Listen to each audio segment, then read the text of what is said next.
Are you a Donatist? No, more than an evangelical. Let me explain. The Donatists is a movement, a group of believers that came to be after a severe persecution around year 200.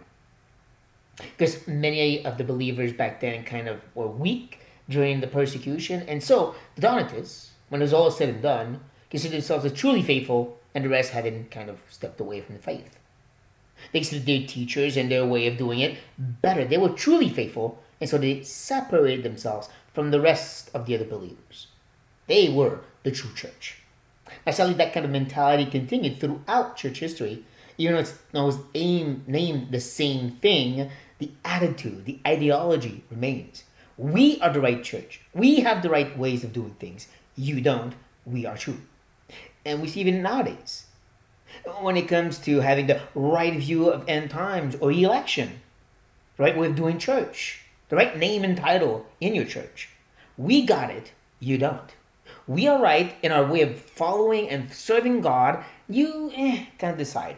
And it gets even to the point that we even might call them heretics, non brothers and sisters. And that becomes destructive. Because again, there are moments where we can really call something heresy or a non believer, but it has to do with very important doctrines about the person of God, of Christ, and salvation. Everything else, we need to have a little grace here.